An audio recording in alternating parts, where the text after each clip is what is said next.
Naon min? Sorangan urang. Aya. Eta lagu.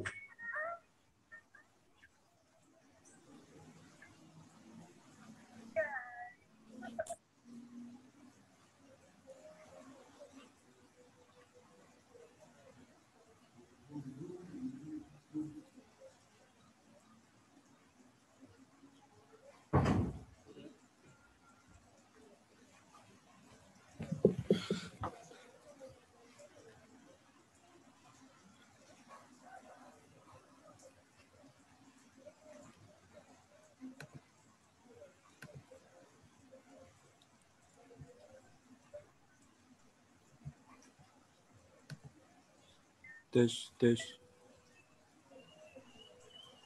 Guys.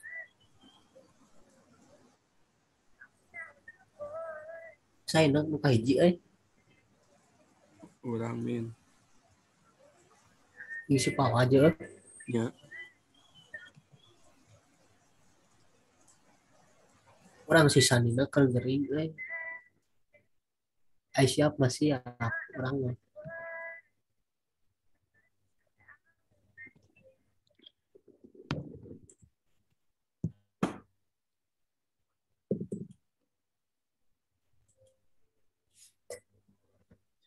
Jan eta di record ku Ojan.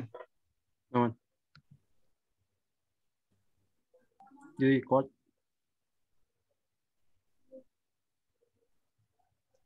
Otomatis di record wajib.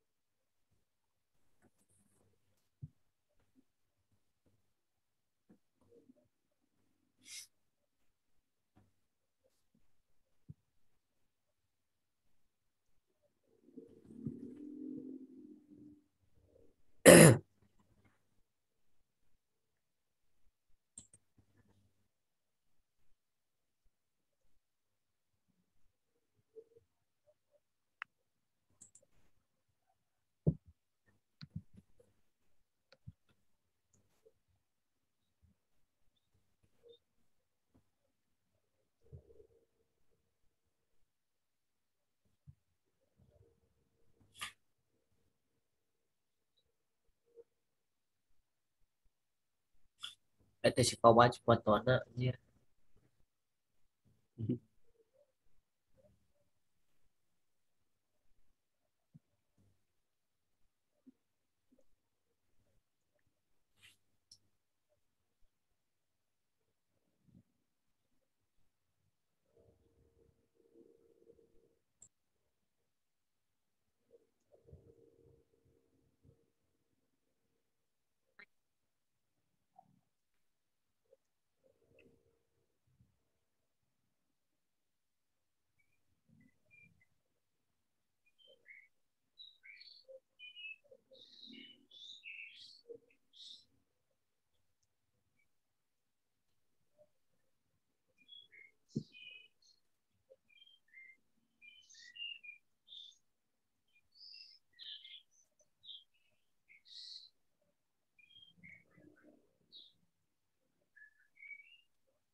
Teu.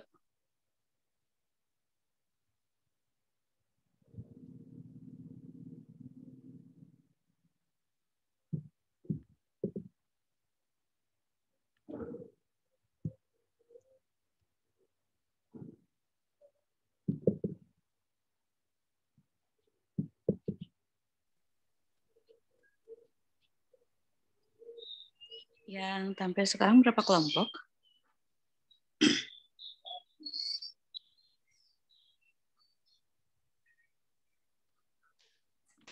Enam, Bu. 6.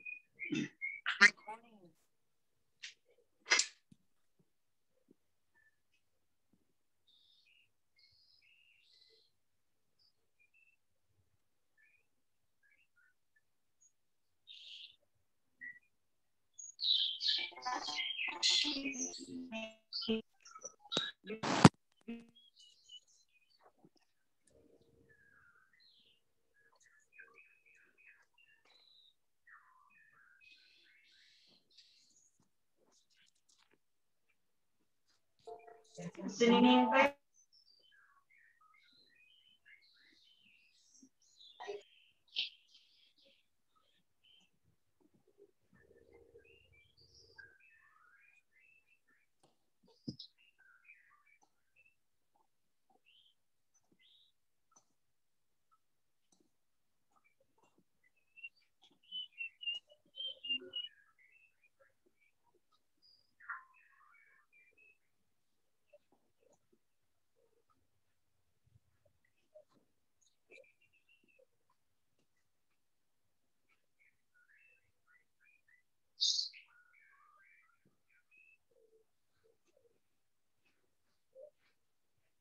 ya.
Kelompok yang tampil pertama udah masuk semua.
Baru 16 orang ya. Iya.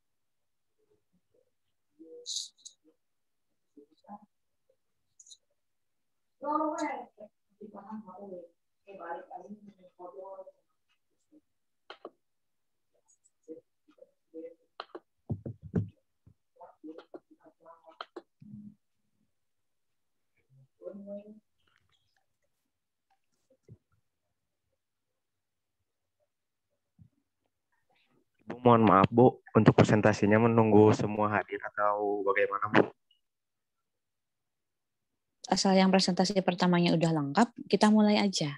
Soalnya kan di batas waktu Zoom-nya. Kalau yang presentasi pertama udah masuk semua belum? Atau yang ada dulu yang sudah lengkap Yang bisa presentasi pertama? udah ada, Bu. Udah Saya ya udah tuh dengan kita Pak Ujan, Bu. Oh ya udah kita mulai ya. Iya, Bu. Ya. Langsung mulai. Bismillahirrahmanirrahim. Assalamualaikum warahmatullahi wabarakatuh. Waalaikumsalam. Waalaikumsalam warahmatullahi wabarakatuh. Alhamdulillah pada hari ini kita masih diberi kesempatan untuk perkuliahan di metode penelitian kualitatif di pertemuan kedua yang terakhir, di mana pertemuan kedua yang terakhir ini kita akan isi dengan presentasi hasil kajian mandiri tentang budaya sekitar yang bisa dijadikan sebagai kajian daripada etnomatematik. Nah, dari hasil kajian ini nanti diharapkan ada yang bisa dijadikan inspirasi untuk kalian sebagai bahan penelitian tugas akhirnya. Jadi nanti kan bidang kajian penelitiannya tidak hanya menganalisis mengenai kesulitan belajar, mengenai materi tertentu dalam matematik, tapi juga bisa luas ke hal yang lainnya mengenai kajian-kajian daripada penelitian kualitatif, ya. Karena nanti kalau misalkan kita terus-menerus menganalisa di kesulitan belajar, itu kan nanti akan terbentur ini sudah, itu sudah, sehingga kalian akan bingung apalagi yang akan kita teliti, walaupun tentu saja masih banyak kajian-kajian yang bisa kita lakukan secara kualitatif di bidang matematika itu sendiri. Contohnya kalau misalkan kita mengenai kesulitan belajar, kita tidak hanya menganalisis materi mana sajakah atau konsep-konsep manakah yang dialami siswa yang merasa kesulitan, tapi kita bisa dibuat dengan cara bagaimana kita menyusun bahan ajar yang tepat sehingga kesulitan-kesulitan yang dialami oleh siswa itu bisa kita atasi. Nah, namun karena kita keterbatasan tatap muka dan juga penelitian yang akan kita lakukan, sehingga kan kalau misalkan kita menyusun bahan ajar ataupun LKPD yang tepat untuk bisa kita jadikan solusi sebagai yang bisa kita jadikan sebagai solusi dari kesulitan yang dialami siswa itu agak sulit gitu kan ya, karena kan keterbatasan respondennya.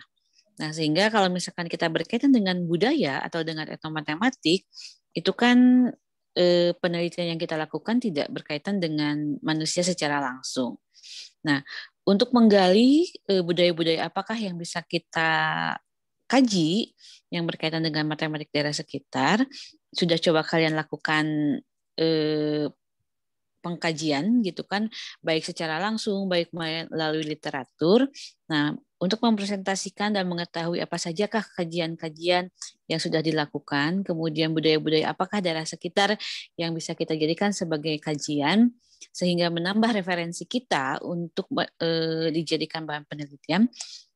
Kita coba presentasikan hasil kerja kelompoknya agar yang lain juga mengetahui dan bisa menginspirasi sehingga bisa dijadikan sebagai bahan penelitian. Ya, mungkin itu pembukaan dari saya. Untuk yang selanjutnya silakan kembalikan ke hostnya untuk bisa mengatur bagaimana jalannya presentasi ini. Terima kasih. Silakan kita mulai kelompok yang pertama. Baik, Bu, langsung saya, Bu. Kelompok yang Ya, silakan.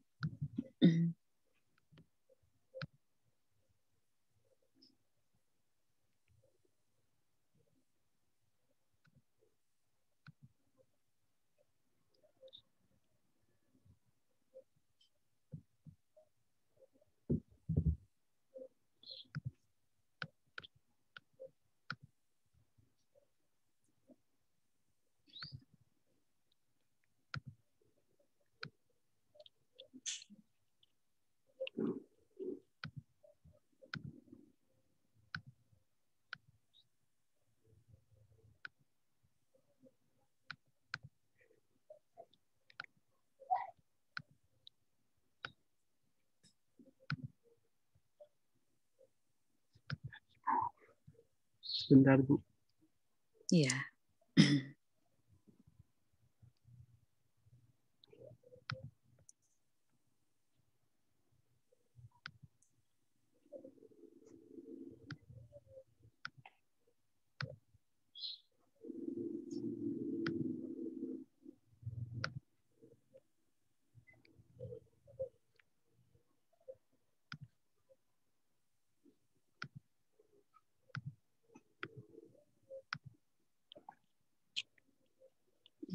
Assalamualaikum warahmatullahi wabarakatuh. Waalaikumsalam warahmatullahi wabarakatuh. Warahmatullahi wabarakatuh. Perkenalkan, kami dari kelompok 1 yang beranggotakan Fawaz Hafid Effendi dengan NIM 185130117 dan saya sendiri Muhammad Fauzan Alfaini dengan NIM 185130131.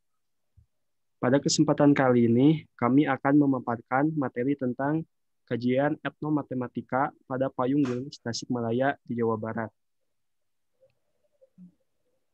Pada materi ini, kami akan memaparkan konsep-konsep matematika yang terdapat pada Payung Gelis Tasikmalaya. Tetapi, sebelum masuk ke materi inti, yaitu tentang konsep matematika yang terdapat pada Payung Gelis Tasikmalaya, alangkah baiknya kita mengetahui arti dari etnomatematika itu sendiri. Istilah etnomatematika diciptakan oleh De Ambrosio pada tahun 1989 untuk menggambarkan praktek matematika pada kelompok budaya yang dapat diidentifikasi dan dianggap sebagai studi tentang ide-ide matematika yang ditemukan di setiap kebudayaan. Sedangkan menurut Rahmawati, pada tahun 2015, etnomatematika didefinisikan sebagai matematika yang dipraktikkan oleh kelompok budaya, seperti masyarakat perkotaan dan pedesaan, kelompok buruh, anak-anak dari kelompok usia tertentu, masyarakat adat, dan lainnya. Sedangkan, menurut Yusuf, etnomatematika adalah matematika yang tumbuh dan berkembang dalam kebudayaan tertentu. Dari beberapa pendapat ini, dapat didefinisikan bahwa etnomatematika merupakan suatu cara yang digunakan untuk mempelajari matematika dengan melibatkan aktivitas atau budaya daerah sekitar, sehingga memudahkan seseorang untuk memahami. Selanjutnya, sebelum membahas konsep matematika yang ada dalam Payung Gelis, pasti di dalam hati kalian bertanya-tanya, apa itu Payung Gelis?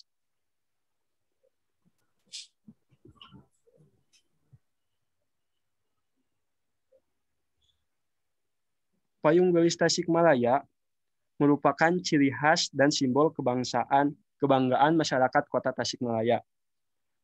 Payung gelis terbuat dari kertas, sehingga payung ini hanya bisa melindungi kita dari sengatan matahari saja. Payung ini biasa digunakan oleh Mojang Tasikmalaya untuk melindungi wajahnya dari paparan sinar matahari sehingga tetap cantik. Maka dari itulah payung gelis ini muncul, yang berarti payung yang membuat penampilan tambah semakin gelis atau cantik. Setelah kita memahami arti dari etnomatematika dan apa itu payung gelis, selanjutnya kita langsung saja masuk ke materi inti, yaitu konsep matematika yang terdapat pada Payung Gelis di Tasikmalaya. Konsep yang pertama yaitu konsep geometri bangun datar yang terdapat pada Payung Gelis akan dibahas oleh teman saya yaitu Fawaz Hafid Effendi. Kepadanya saya persilahkan.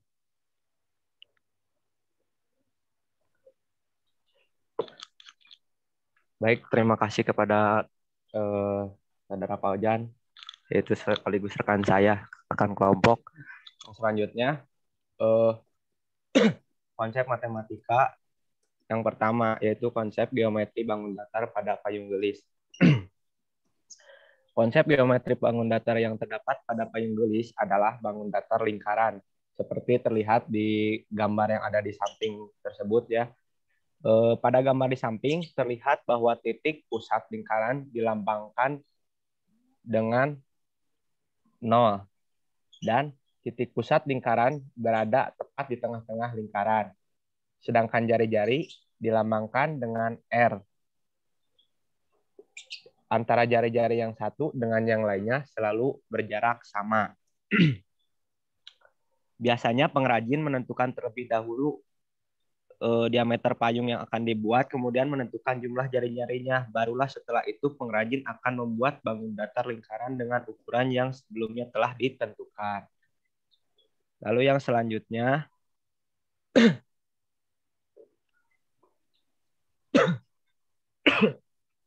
konsep geometri bangun ruang pada Payung Gelis.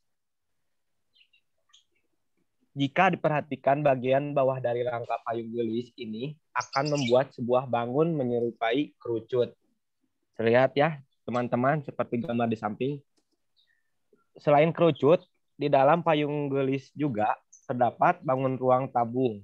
Bangun ruang tabung yang dimaksud di sini adalah pada bagian gagang payung gelis. Jika diperhatikan secara seksama, gagang payung gelis ini membentuk sebuah bangun ruang tabung yang padat. Lalu yang selanjutnya,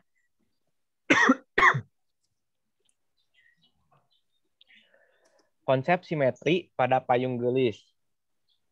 Seperti terlihat ya yang pada gambar di samping, konsep simetris yang dimaksudkan di sini adalah simetri lipat. Lalu konsep simetri bisa dilihat pada motif yang ada pada payung gelis. Contohnya seperti gambar yang ada di samping. Lalu yang selanjutnya, konsep geometri transformasi refleksi pada payung gelis. Seperti gambar yang ada di samping, konsep geometri transformasi refleksi dapat dilihat pada motif yang terdapat pada payung gelis. Contohnya bisa dilihat ya teman-teman. Apabila diperhatikan, sifat refleksi yang diterapkan pada motif payung gelis tersebut, yakni refleksi terhadap sumbu X. Nah, itu di tombol merah bisa dilihat ya teman-teman. Oke, yang selanjutnya akan dibahas kembali oleh rekan saya, Pak Ujan. Terima kasih kepada Pak Waj. Selanjutnya, saya akan membahas konsep geometri transformasi translasi pada payung gelis. Konsep translasi dapat kita lihat pada motif payung gelis. Contohnya seperti gambar di samping, seperti gambar ini. Pada gambar di samping terdapat motif bunga, di mana motif bunga tersebut dipindahkan atau digeserkan ke posisi tertentu. Di sini terdapat motif bunga A, kemudian digeserkan ke kanan sekian satuan sehingga diperoleh motif A aksen. Selanjutnya, A aksen digeser ke kanan sekian satuan sehingga diperoleh A double aksen. Demikian seterusnya sampai diperoleh motif payung gelis seperti gambar ini. Yang selanjutnya yaitu konsep geometri rotasi pada payung gelis. Motif payung gelis juga dapat dikaitkan dengan konsep rotasi pada bangun datar, di mana konsep rotasi yang dimaksud didapat dengan cara memutar motif yang dibuat sesuai dengan sumbunya. Contohnya seperti gambar ini. Di sini A dirotasikan, gambar ini dirotasikan sebesar 180 derajat terhadap sumbu X, sehingga diperoleh A aksen, yang pada akhirnya diperoleh motif payung gelis seperti ini. Selanjutnya, di dalam payung gelis juga terdapat konsep kekongruenan. Motif payung gelis juga dapat dikaitkan dengan konsep kekongruenan. Caranya dengan memberikan tindakan pada sketsa apakah dicerminkan, digeserkan, atau diputar sehingga akan diperoleh motif lain pada posisi lain yang memiliki ukuran dan bentuk yang sama dengan yang semula. Contohnya seperti ini. Pada gambar di samping, motif payung gelis terdiri dari motif bunga yang kongruen satu sama lain. Ini sama dengan ini, sama dengan ini, sama dengan ini. Apa ini sama dengan ini, sama dengan ini? Oke, kesimpulannya, terdapat keterkaitan antara etnomatematika payung gelis dalam bahasan konsep geometri dengan materi pelajaran matematika. Keterkaitan tersebut dapat dijadikan sumber bagi mata pelajaran matematika khususnya pada jenjang sekolah dasar mengenai konsep simetri dan jenjang sekolah menengah pertama mengenai bangun datar, bangun ruang sisi lengkung, geometri transformasi, dan kekongruenan. Payung gelis dapat menjadi pembelajaran yang bersifat konseptual dan logis. Dalam bahasan yang lebih luas, bukan hanya dalam konsep geometri. dapat mencari etnomatematika yang ada pada kebudayaan masyarakat tertentu sehingga aktivitas matematika yang tidak disadari oleh masyarakat dapat diungkapkan luas.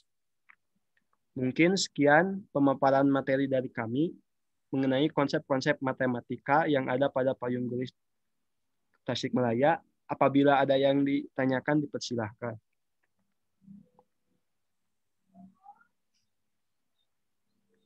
Silakan teman yang lainnya yang mau menanggapi.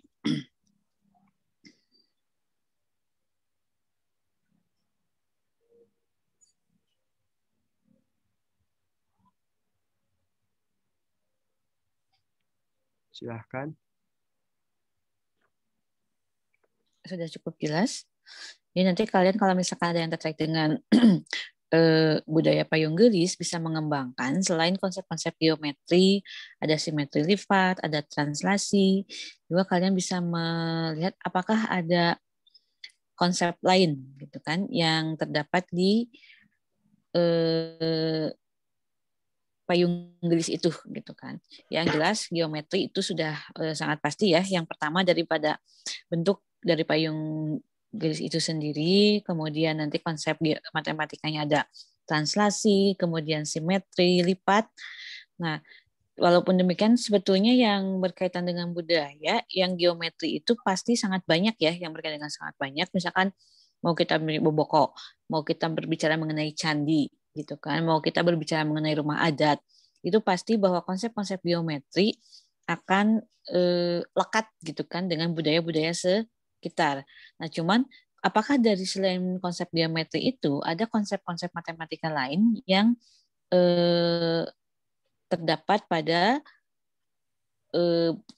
budaya tersebut? Silakan kalau ada pertanyaan, ada yang mau menanggapi. Kalau tidak ada, nanti dilanjut ke kelompok berikutnya. Kalau tidak ada, mungkin sekian presentasi dari kami.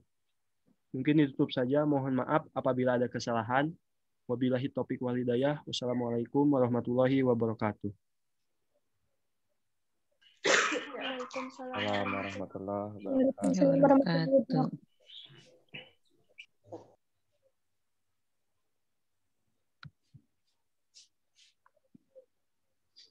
Terima kasih untuk kelompok Fauzan dan Pawas yang sudah mempresentasikan mengenai payung gelis. Silakan kelompok berikutnya. Waalaikumsalam warahmatullahi wabarakatuh. Waalaikumsalam warahmatullahi wabarakatuh.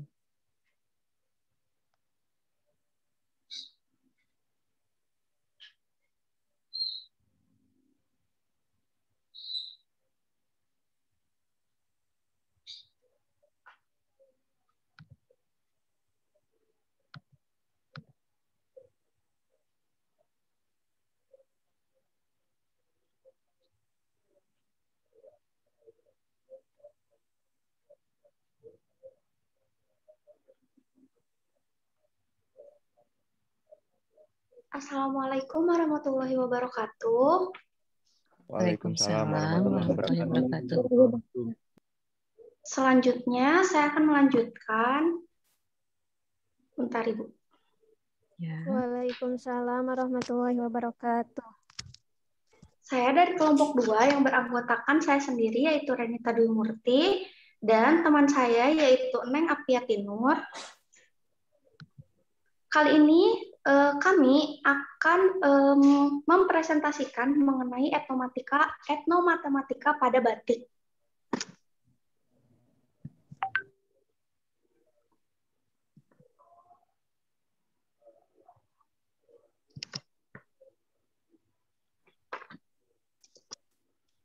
Bentar, Ibu. Tenang.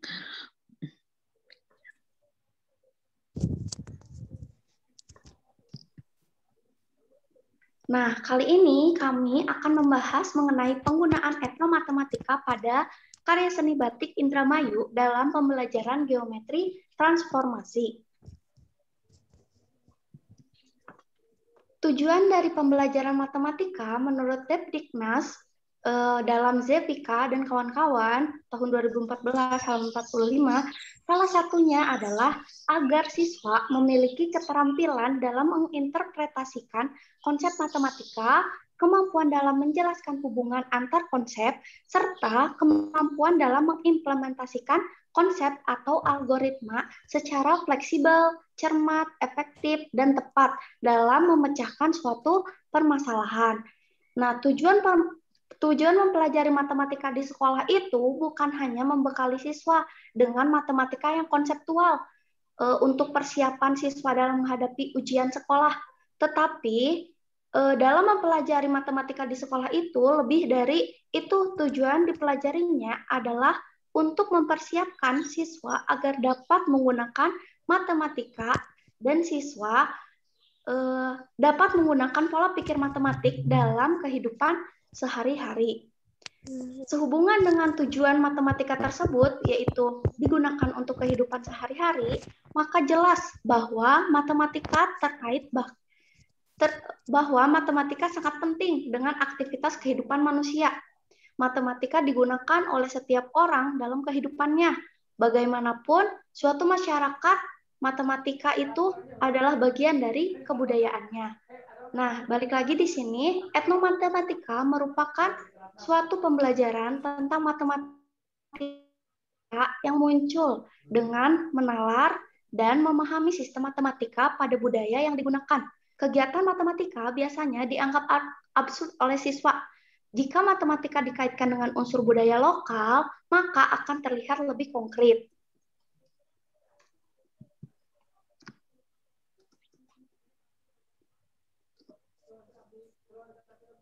Nah, matematika yang bernuansa budaya juga dapat memberikan kontribusi besar, baik dari segi pembelajaran maupun juga untuk pengenalan budaya, serta dapat melestarikan budaya itu sendiri, agar budaya tradisional Indonesia tidak terkikis dan akan terus menjadi warisan yang dapat berkembang serta dilestarikan oleh generasi bangsa. Nah, tahukah kalian bahwa batik merupakan etnomatematika? Jadi batik itu bukan hanya sekedar kain yang digambar gitu ya. Jadi sebenarnya batik juga merupakan etnomatematika yang dibuat dengan cara-cara yang khusus ya. Nah, di sini batik merupakan salah satu karya seni warisan budaya milik bangsa Indonesia. Dalam perkembangannya, batik mengalami perkembangan corak, teknis, proses, dan fungsi akibat perjalanan masa dan sentuhan berbagai budaya lain. Batik dibangun dengan pandangan artistik yang berkembang sesuai dengan tuntutan zaman. Nah, yang akan kami bahas mengenai batik Indramayu. Nah, batik Indramayu ini dibuat di daerah pembatikan di Kabupaten Indramayu yang terletak pada dua wilayah kecamatan, yaitu Kecamatan Indramayu yang di Desa Paoman dan Desa Pabean Udik. Sedangkan di Kecamatan Sindang adalah di Desa Penganjang dan Babadan, lalu Terusan. Nah, untuk motif batik Indramayu sendiri itu disusun dengan membentuk pola ritmis dan dinamis dengan latar batik diisi penuh dengan cocohan atau pemberian titik-titik dan garis-garis halus pendek. Motif batik Indramayu banyak menggambarkan tema-tema alam berupa flora dan fauna khas daerah pesisir. Faktor yang begitu kuat mempengaruhi munculnya macam-macam motif batik Indramayu adalah letak geografisnya, sifatnya, kepercayaan, serta adat dan istiadat. Lalu juga ada tata kehidupan daerah tersebut, keadaan alam sekitar, serta hubungan antar daerah perbatikan. Nah, batik Indramayu ini termasuk dalam jenis batik pesisir karena ragam hiasnya naturalis dan bebas. Tidak ada batasan yang mengikat seperti halnya batik Yogyakarta maupun batik Solo, yang merupakan batik keraton yang dibuat dengan aturan-aturan yang khusus. Nah, latar belakang kehidupan nelayan dan petani serta lingkungannya menjadi ciri dan identitas batik Indramayu. Tidak banyak makna simbolis pada ragam hias batik Indramayu, disebabkan para pembatik lebih cenderung menganggap membatik selayaknya melukis tanpa maksud apapun. Motif-motif pada batik Indramayu yang akan kami bahas yang pertama adalah motif obar-abir. Nah, motif obar-abir ini melambangkan ombak lautan yang tersusun rapih dan berkejar-kejaran menuju pantai pasir. Yang kedua, motif yang kita bahas adalah motif kawat liwog. Nah, ini menggambarkan flora fauna lautan seperti terumbu karang, teripang laut, dan sebagainya.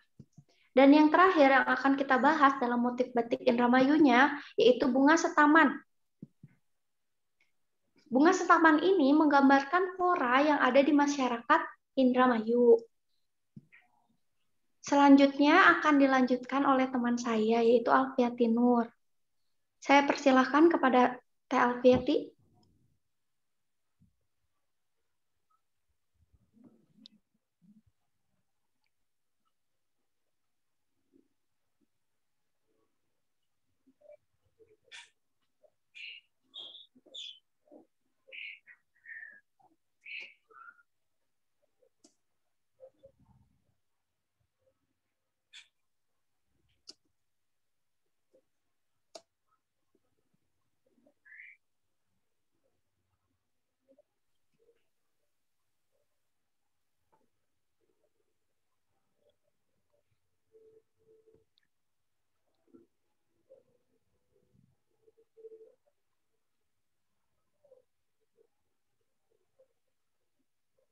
Halo?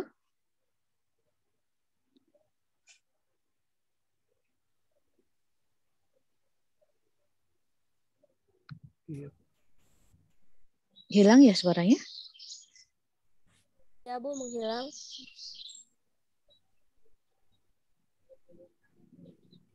Helvi dipersilahkan.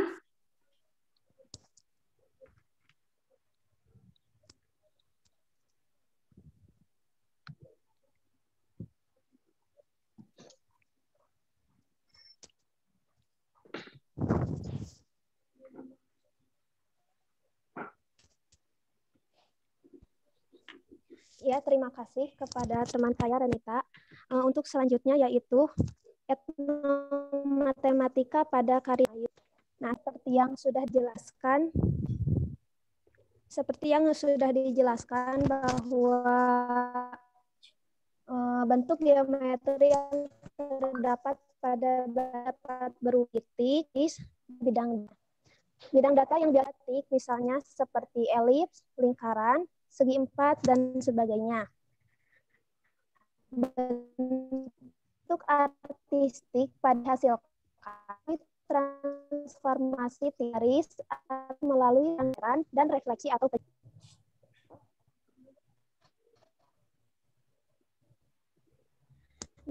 nah, kasih transformasi batik Indramayu ini yaitu aplikasi transi atau pergeseran motif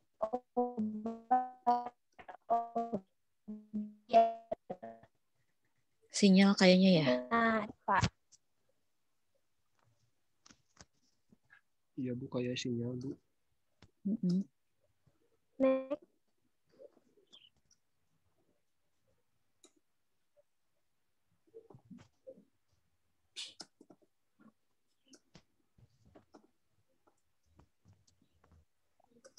Next.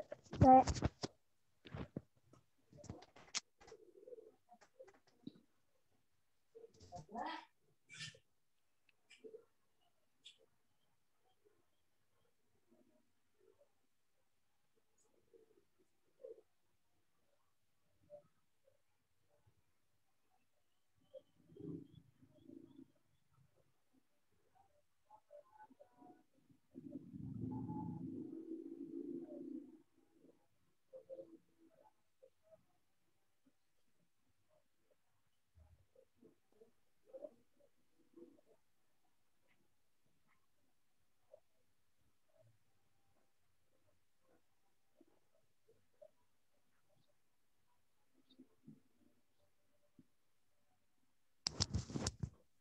Next, Rere.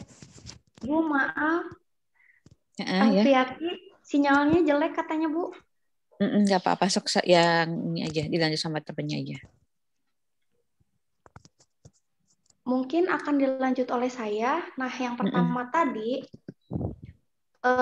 pada motif batik obar-abir itu ada aplikasi translasi atau pergeseran. Nah, dalam motif obar-abir ini pada dasarnya adalah sebuah kurva. Nah, kita bisa lihat ini, itu bisa membentuk ini ya, yang kayak segitiga itu, kurva. Kemudian digeser atau ditranslasi n skala sebanyak n kali terhadap garis horizontal tanpa menghilangkan kurva yang pertama.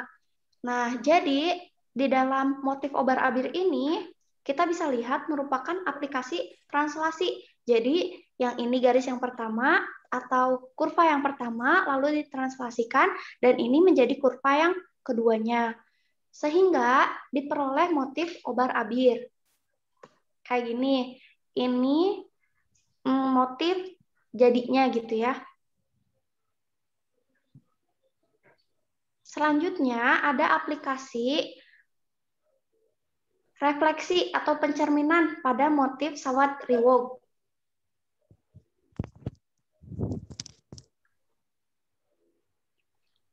Nah, motif sawat riwok ini bentuk dasarnya adalah seperti setengah lingkaran. Nah, kayak gini ya. Lalu, ini direfleksikan pada garis vertikal. Ini setengah lingkaran yang ini direfleksikan pada garis vertikal. Dihasilkan motif batik yang seperti ini. Nah, setelah itu diperoleh motif batik sawat riwok.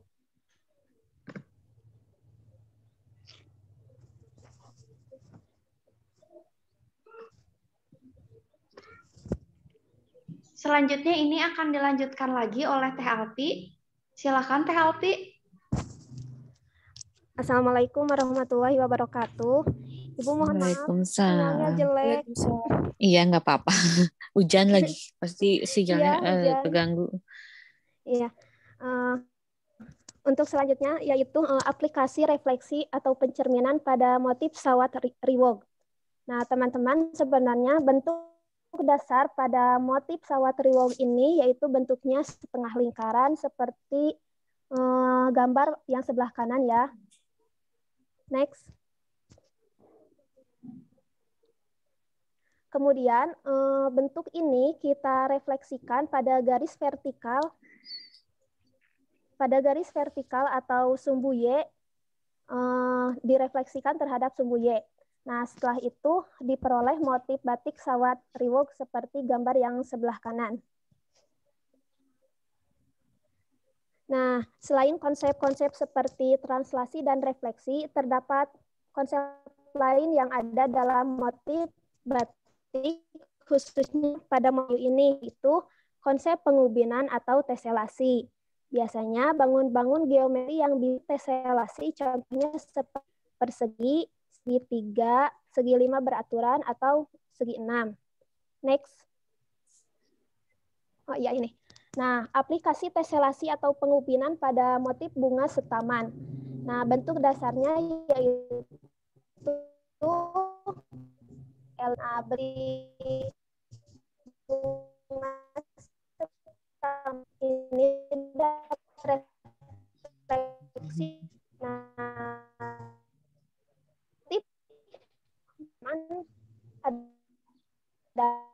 adalah dapat konsep teselasi ini. Selain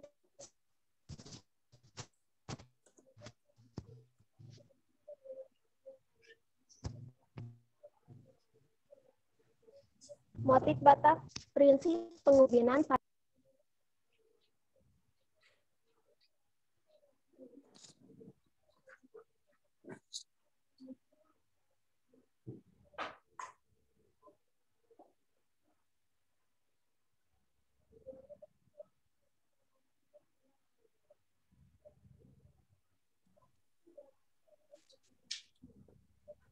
Teteh, mohon maaf, suaranya hilang lagi. Afinya left.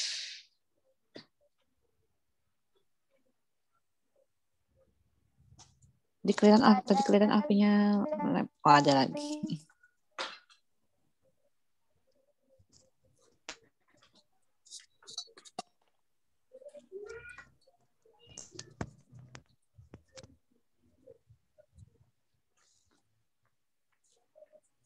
Nah, pada garis I dan Z, orientasi bentuk sebagai berikut.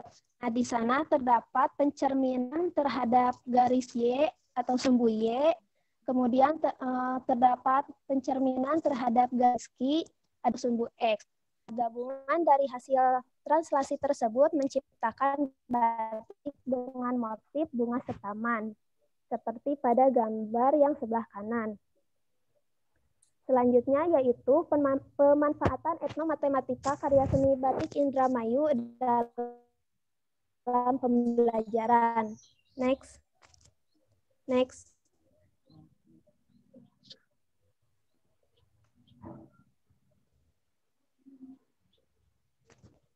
Karya seni batik dapat dimanfaatkan dalam proses pembelajaran yang dilakukan oleh guru di kelas, terutama sebagai media dalam pembelajaran khususnya materi geometri transformasi. Dengan adanya motif batik yang diharapkan siswa dapat memahami sifat translasi atau pergeseran, refleksi atau pencerminan pada materi geometri transformasi.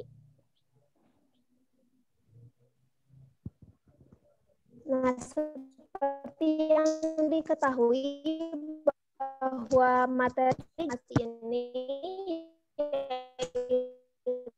dari oleh ya. Nah, geometri transformasi adalah bagian dari geometri yang membicarakan perubahan, baik perubahan letak maupun bentuk penyejuk yang dapat dari datar. Datar tersebut misalnya berupa eliran, segi empat, dan sebagainya. Titik pada bagian dihasilkan melalui transformasi titik atau pergeseran dan refleksi atau pencerminan. Nah, selain konsep yang sudah dijelaskan, terdapat konsep lain yang ada dalam motif batik, khususnya pada motif Indramayu ini konsep penggunaan atau teselasi. Next.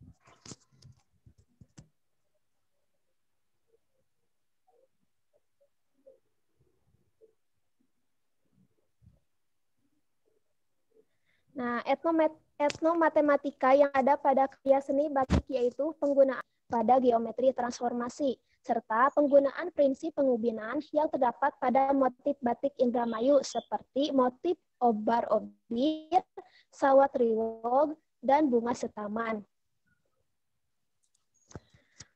Motif bunga setaman menggunakan prinsip geometri bentuk pada siswa. Siswa juga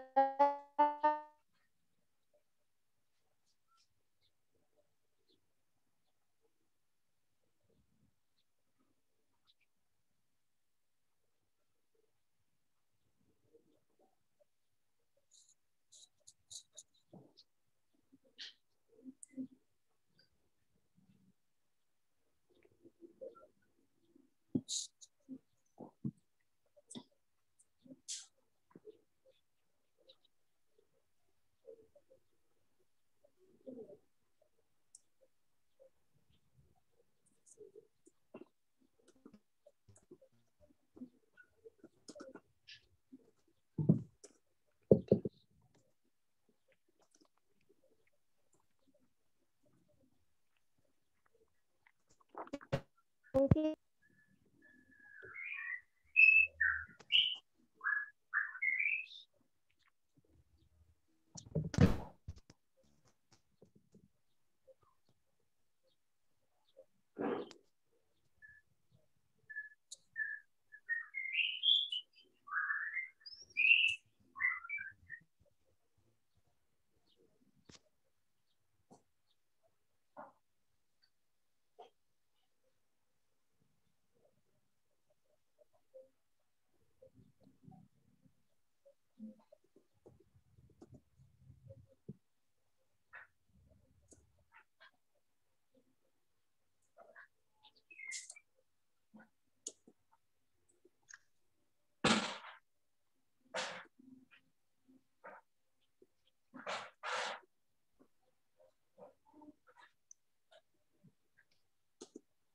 Ibu, mungkin karena pembahasannya sudah beres, akan dilanjutkan lagi oleh saya mungkin, Bu. Boleh. Nah, jadi dari pemaparan teman saya tadi, kita dapat kesimpulan ya, etnomatematika yang ada pada karya seni batik, yaitu konsep translasi dan refleksi pada geometri transformasi, serta penggunaan prinsip pengubinan juga terdapat pada motif batik Indramayu seperti motif obar-abir, sawatriwok, dan bunga setaman. Mungkin cukup sekian materi yang kami paparkan. Mohon maaf atas segala kendalanya. Kami ucapkan terima kasih atas perhatiannya. Bila ada pertanyaan, akan kami tampung dulu. Ya, sebagai tambahan ya. Jadi kalau misalkan selain batik merupakan salah satu matematik, di batik juga konsep matematik itu tidak hanya sekedar geometri, ya. Kalian tidak hanya bisa mengaitkan dengan materi atau teori konsep-konsep matematik yang ada di sekolah menengah atau sekolah dasar. Di batik itu kalau misalkan kalian kaitkan bisa berkaitan dengan analisis real. Bisa kalian kaitkan dengan teori struktur aljabar ya, atau teori ring atau teori grup. Contoh analisis real misalkan nanti ada tentang pola batik kayak batik Garutan, itu ada pola ketahinggaan di sana juga ada. Ya, jadi karena batik ini merupakan ciri khas suatu budaya, jadi masing-masing tempat itu punya ciri khas batik masing-masing, ya. Semacam batik itu kan tadi sebutkan ada batik Solo, kemudian ada batik Keraton, kemudian ada batik Garutan. Nah, nanti bisa menginspirasi juga bahwa budaya-budaya atau konsep matematik apa sajakah yang terdapat pada konsep batik itu pun bisa dikembangkan dan menjadi salah satu bahan kajian mengenai etnomatematik. Ya. Nah, jadi tidak hanya harus misalkan konsep geometrinya secara umum, kalian bisa kaitkan dengan misalkan di materi perkuliahan, apakah ada konsep analisis realnya, apakah ada konsep teori grupnya atau teori ringnya, seperti itu. Ya. Silakan kalau ada tanggapan yang lain.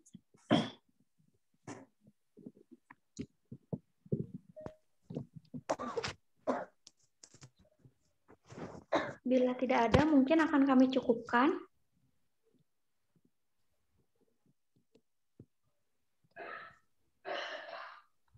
Ya, ada, Re.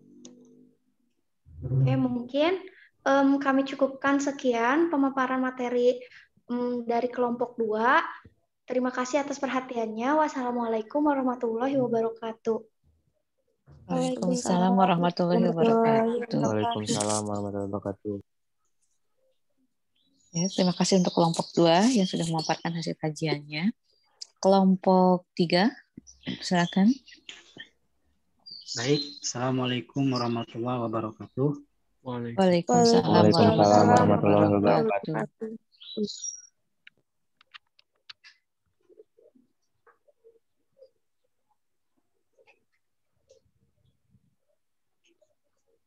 Nah,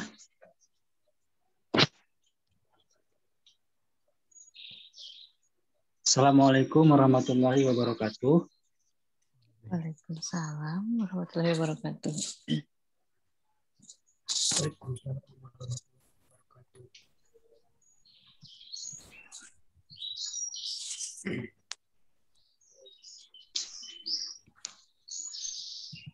Apakah suaranya kedengeran nggak? Kedengeran.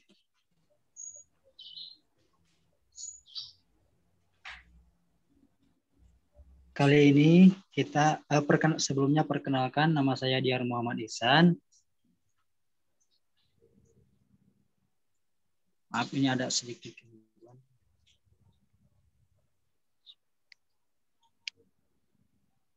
Perkenalkan, nama saya Diar Muhammad Ihsan dan 185130115 dan rekan saya Suci Mulyani NIM 185130121. Nah, kali ini kami akan membahas tentang etnomatematika dalam rumah adat Panjalin.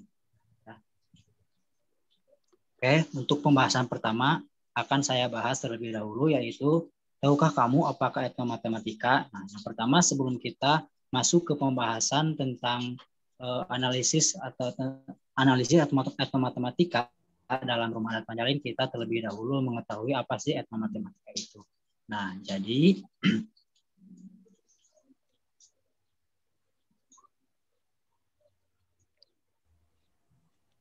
ini ada agak sedikit gangguan ya.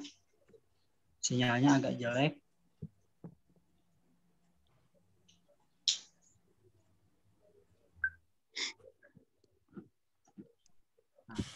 Jadi menurut De Ambrosio, etnomatematika ini merupakan matematika yang dipraktikkan oleh kelompok budaya seperti masyarakat adat, kelompok buruh, masyarakat perkotaan dan pedesaan, anak-anak dari kelompok usia tertentu dan yang lainnya.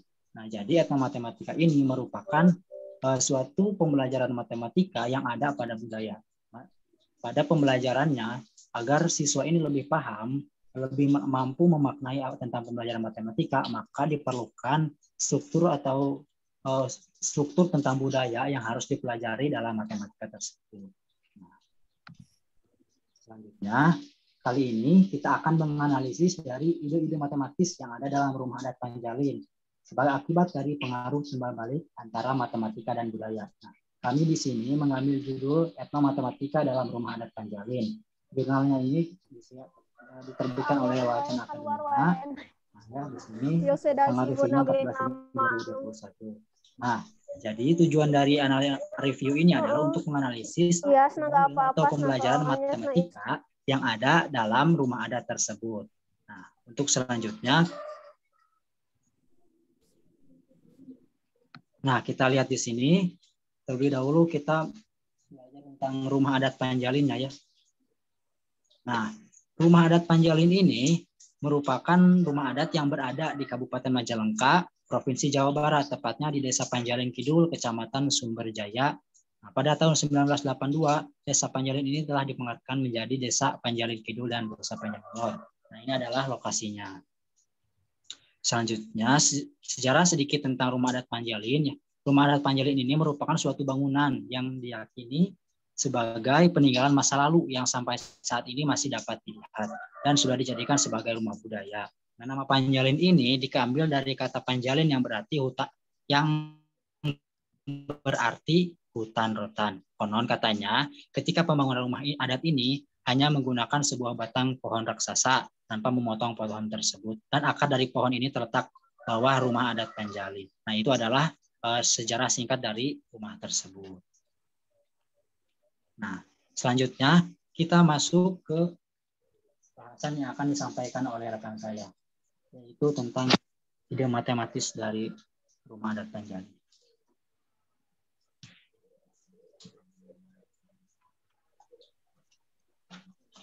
Terima kasih kepada Dian.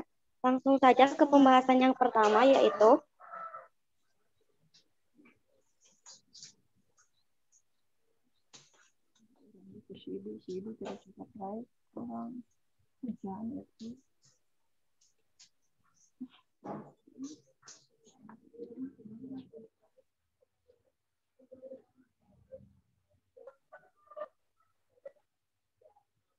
analisis yang pertama, yaitu dinding rumah adat. Nah, di dinding rumah adat ini terdapat bentuk persegi panjang.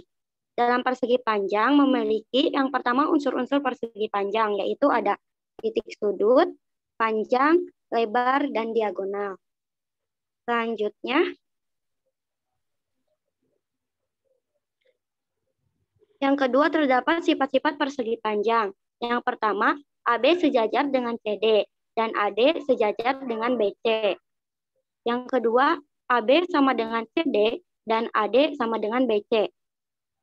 Sudut A, sudut B, sudut C, sudut D sama dengan 90 derajat. Yang keempat, AC dan BD terpotong di tengah-tengah. Yang kelima, AC sama dengan BD. Nah, ini rumus persegi panjang. Kelilingnya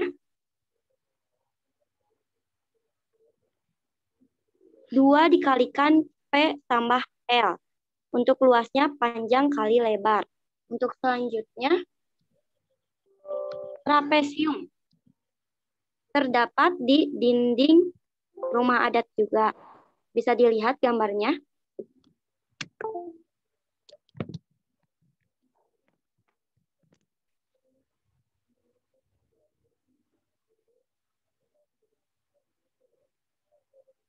Unsur-unsur trapesium terdapat titik sudut, panjang, lebar, dan diagonal. Yang kedua, sifat-sifat trapesium. Yang pertama, AB sejajar dengan CD. Yang kedua, memiliki satu simetri putar. Yang ketiga, memiliki dua diagonal. Yang keempat, memiliki dua sudut siku-siku. Nah, ini untuk rumus trapesium. Untuk kelilingnya, AB ditambah BC ditambah CD ditambah DA. Untuk luasnya, setengah dikalikan AB ditambah CD dikali BC. Untuk selanjutnya, kita analisis atap rumah adat. Nah, bisa kita lihat, dalam atap ini berbentuk sebuah segitiga. Langsung ke rumus segitiga. Yang pertama keliling, yaitu A ditambah B ditambah C. Untuk luasnya setengah dikalikan alas kali tinggi. Untuk keduanya, sudut pada segitiga.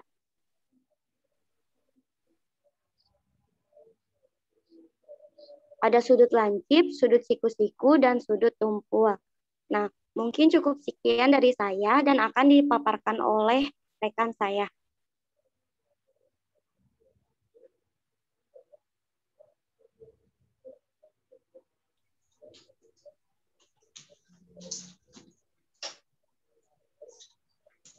Nah, selanjutnya dari ruangan rumah adat.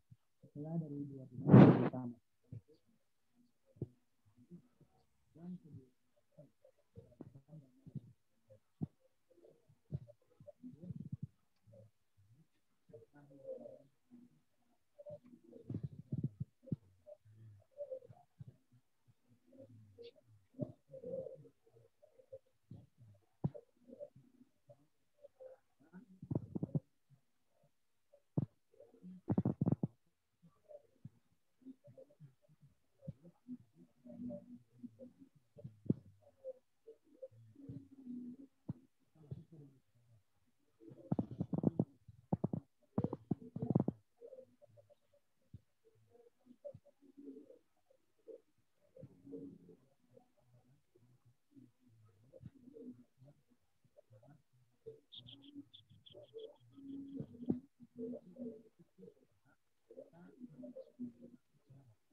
Selanjutnya dari ruangan.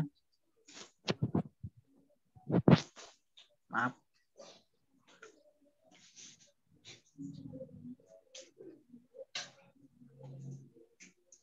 Nah, kita masuk ke atap rumah adat. Nah, perhatikan lagi gambarnya, atap di atas. Nah, pada atap tersebut dapat diidentifikasi sebuah bangun ruang, yaitu prisma segitiga. Nah, seperti ini gambarnya. Nah, kita lihat. Nah, di sini ini adalah bentuk atapnya. Di mana terdapat dua buah segitiga, kemudian 3 buah persegi panjang. Nah, lihat di sini, ini adalah rumus dari prisma segitiga. Untuk volumenya, karena memiliki 2 buah sisi luas atap dan alasnya adalah segitiga, maka untuk volumenya juga tinggal kita kalikan panjang kali luas alas dikalikan dengan tinggi. Maaf, ini volumenya tidak dirubah. Dan luas permukaannya juga untuk rumusnya harusnya ini untuk luas permukaannya adalah 2 kali luas segitiga ditambah 3 kali luas persegi panjang. Nah, harusnya seperti itu ya.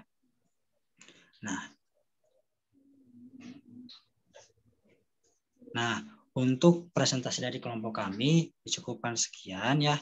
Mohon maaf sebelumnya, silakan bila ada yang ditanyakan dan ada yang ingin ditambahkan.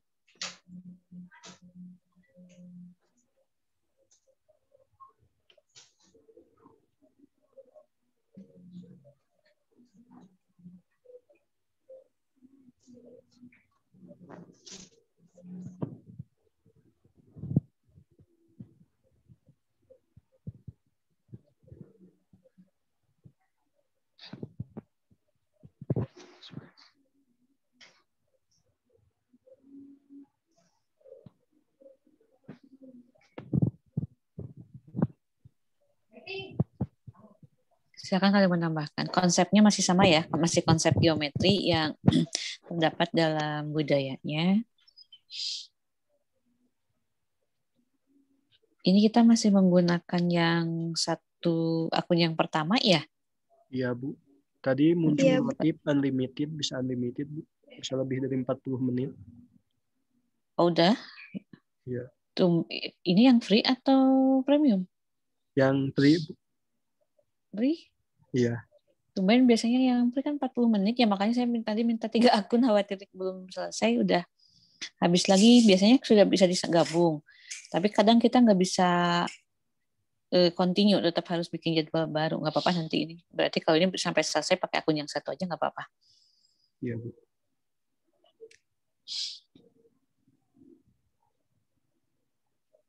Silakan ada yang menanggapi, kalau tidak kelompok berikutnya.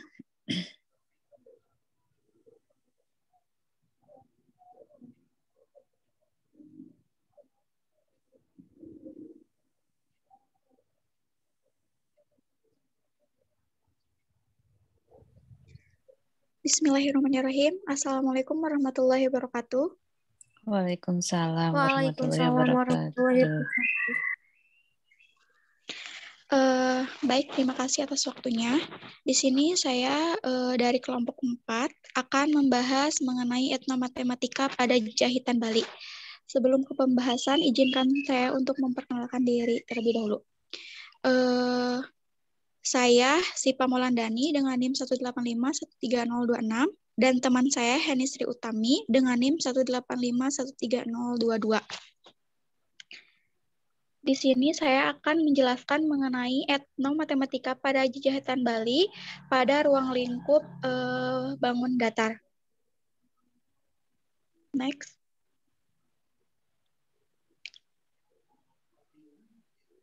Langsung saja ke pembahasan. Di sini ada pengertian etnomatematika menurut Yusuf dan kawan-kawan tahun 2010. Yusuf dan kawan-kawan menyatakan bahwa etnomatematika merupakan matematika yang tumbuh dan berkembang dalam suatu kebudayaan tertentu, sehingga dapat dikatakan bahwa etnomatematika merupakan matematika yang muncul sebagai akibat pengaruh kegiatan yang ada di lingkungan yang dipengaruhi oleh budaya. Nah, di sini saya akan mengambil etnomatematika jejahitan di Bali. Sebelum itu, saya akan menjelaskan terlebih dahulu pengertian dari jejahitan itu sendiri.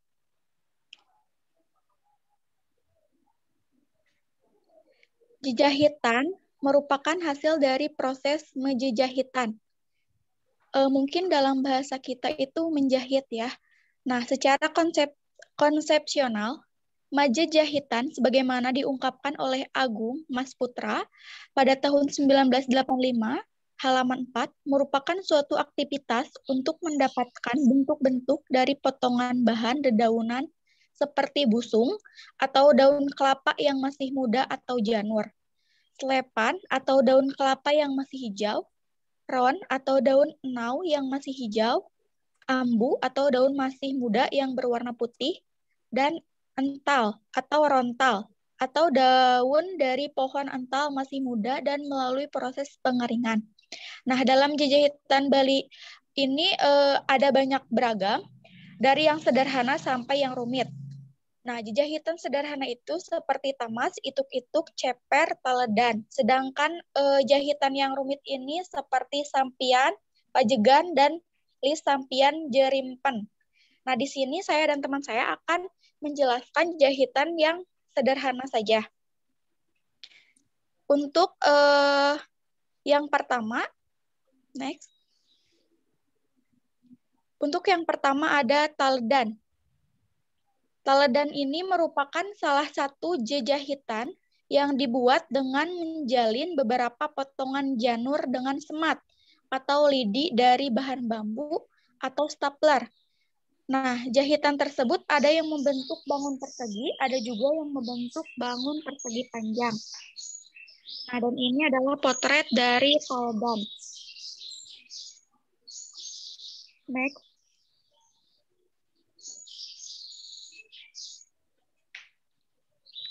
Dalam taledan ini, materi yang dapat dimanfaatkan dari jejahitan taledan ini diantaranya yaitu mengidentifikasi unsur-unsur persegi. Unsur-unsur persegi pada taledan yang pertama memiliki 4 sisi yang sama panjang, yang kedua memiliki 4 sudut siku-siku, dan yang ketiga, kedua diagonalnya berpotongan tegak lurus. Nah, seperti pada gambar di sini dia memiliki 4 sisi yang sama panjang, yaitu sisi A, B, C, dan D. Lalu memiliki 4 sudut siku-siku, dan kedua diagonalnya berpotongan tegak lurus. Selanjutnya, Maaf, dipotong sebentar. Ini maksudnya 4 sisi yang sama panjang, keempat sisi panjangnya sama, atau 2 pasang sisi yang sama panjang? Kalau 4 sisi yang sama panjang, itu kan berarti persegi kan? Iya, Bu. Kalau ini kan 2 sisi yang sama panjang ya, 2 pasang sisi yang sama panjang. Kan AB sama dengan DC, kemudian kalau AD sama dengan BC. Ini teh Bu, gambarnya kan persegi, tapi kelihatannya kayak persegi panjang ya, Bu. Iya, tapi di itunya tuh Bu, ini teh persegi. Jadi membahasnya hanya persegi. Ya, yang persegi panjang itu ada lagi gambar. Jadi ada 2 macam taledan itu, Bu. Mereka nanti harus dikasih, ya artinya kita coba nanti referensi gambar yang lainnya, karena kalau yang persegi panjangnya lebih panjang lagi sisinya. Iya, iya. Coba nanti kita lihat yang persegi panjangnya. Beda Bu, jadi yang yang persegi itu, jadi di sisi-sisinya itu ada kayak kayak figura gitu Bu. Nah kalau misalkan yang persegi panjang itu nggak ada Bu, nggak ada pinggirannya. Ya, coba nanti dilihat, berarti nanti kan kalian di bagian akhir nanti harus bisa memberikan penekanan atau penjelasan tambahan ya. Karena kan kalau misalkan sepintas yang saya lihat bentuknya kan seperti persegi panjang. Nanti apakah karena perbedaan dari foto gitu kan, pengambilan fotonya, atau misalkan karena memang ada konsep yang lain yang desainnya seperti apa gitu kan. Dan ini menarik, artinya ini kan bisa dijadikan sebagai bahan kajian juga gitu. Ya, silakan dilanjut.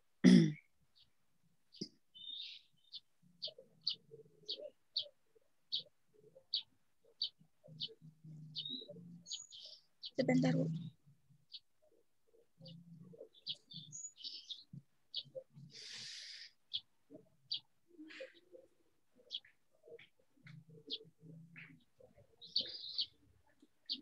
Ibu sebentar. Enggak.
Selanjutnya.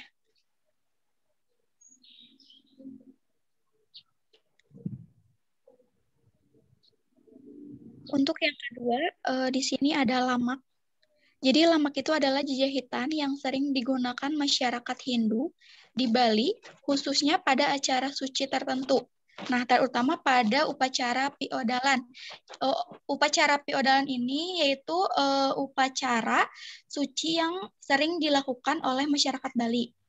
Nah, lamak ini merupakan salah satu jahitan yang dibuat dengan menjahit beberapa potongan ambu atau daun enau yang masih muda dan berwarna putih kekuningan dengan semat atau lidi dari bahan bambu.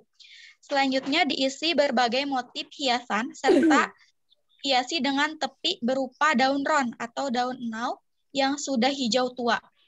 Jahitan tersebut membentuk suatu bentuk persegi panjang. Nah, ini merupakan potret dari lamak. Next.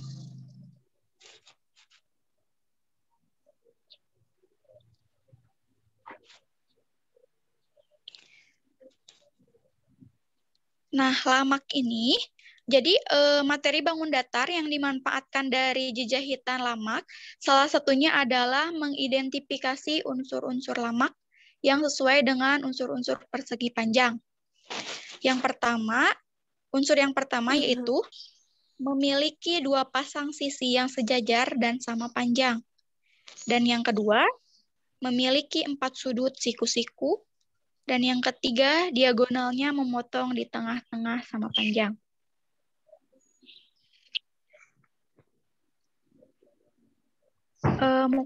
Itu pembahasan dari saya, dan selanjutnya akan dilanjutkan oleh teman saya, Henny. Untuk itu, kepadanya saya persilahkan.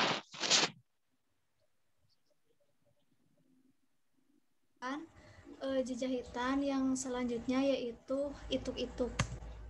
Nah, ituk-ituk merupakan jahitan yang sering dibuat oleh masyarakat Bali sebagai alas suatu banten atau pembuatan canang. Nah, bentuknya menyerupai segitiga, jadi ini digunakan sebagai alas untuk suatu persembahan yang digunakan ketika hari raya keagamaan yang ada di Bali. Jadi, konsep matematika yang terdapat pada ituk-ituk ini yaitu, nah, gambarnya seperti ini.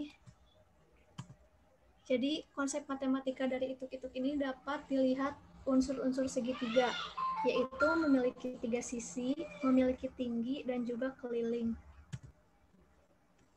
Ituk-ituk ini dibuat dengan membuat tabelan atau belokan janur sebanyak 3 kali dan dikaitkan dengan semat sehingga membentuk bangun segitiga. Panjang janur yang diperlukan untuk membuat ituk-ituk ini ditentukan dengan menjumlahkan tinggi segitiga dengan keliling segitiga yang menyerupai ituk-ituk. Yang selanjutnya ada ceniga.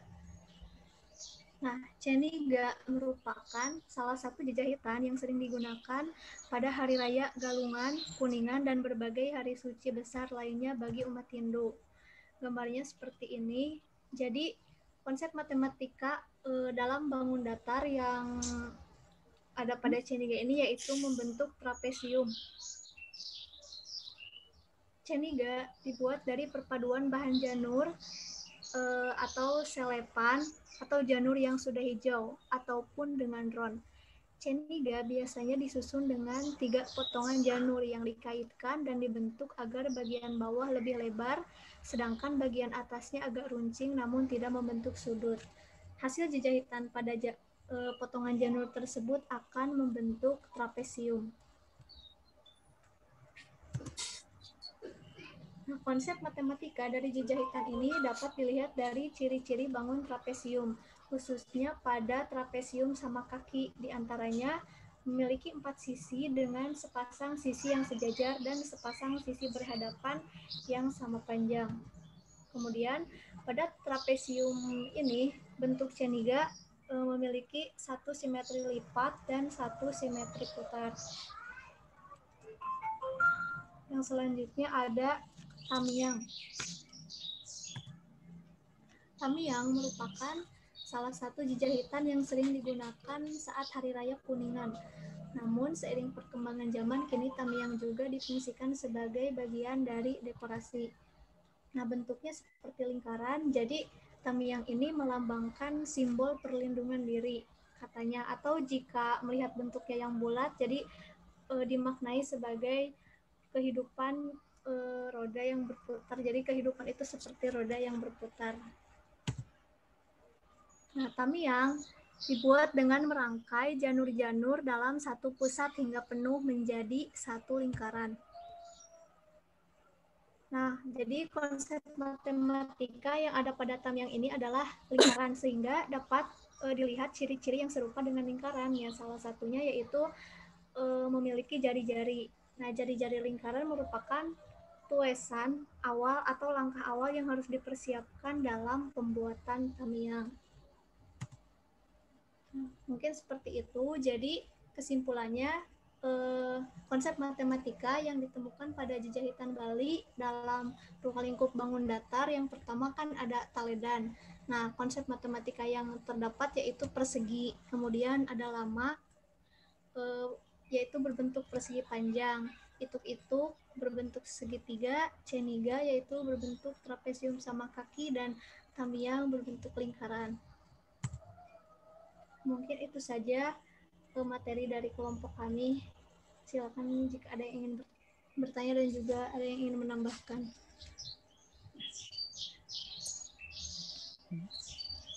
Jadi kalau misalkan dilihat dari apa yang sudah dipresentasikan, bentuk daripada geometri yang persegi panjang itu sangat variatif ya, sangat beragam. Dilihat dari budaya daerah juga itu sangat banyak, sehingga nanti bisa menginspirasi kalian pada saat kalian membuat instrumen untuk penelitian. Jadi gambarnya tidak hanya bentuk itu saja gitu kan, untuk berkaitan dengan kehidupan sehari-hari. Misalkan mengenai kemampuan koneksi matematis, mengenai bangun datar, yang kalian gambar segitiga ya gitu aja, segitiga biasa gitu kan, persegi ya persegi biasa. Kalian bisa menggali budaya-budaya daerah untuk dijadikan sebagai bentuk geometri dari instrumen yang akan kita gunakan. Jadi kalau misalkan pada saat coba cari instrumen atau misalkan materi geometri dalam kehidupan sehari-hari, ya gambarnya misalkan hanya sebuah kebun gitu, sebuah kolam, kemudian misalkan yang lainnya, tapi kalian bisa coba menggali bentuk-bentuk geometri apa sajakah yang terdapat di lingkungan sekitar yang merupakan budaya dari suatu daerah yang dapat dijadikan sebagai bahan instrumen untuk penelitian. Selanjutnya. 5, Bu. Yang lain ada yang menanggapi dulu?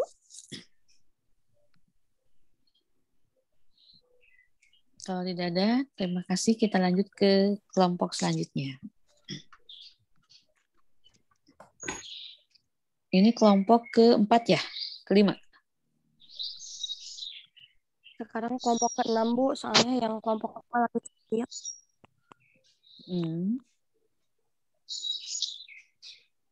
Boleh, Bu, kelompok 6 dulu. Tadi kelompok 4, Bu. Sekarang kelompok 5. Iya, boleh. Oke. Langsung aja ya, Bu ya. Oke. Ya. Bismillahirrahmanirrahim. Assalamualaikum warahmatullahi wabarakatuh. Waalaikumsalam warahmatullahi wabarakatuh. Ibu izin oprem ya, lagi perlu. Boleh.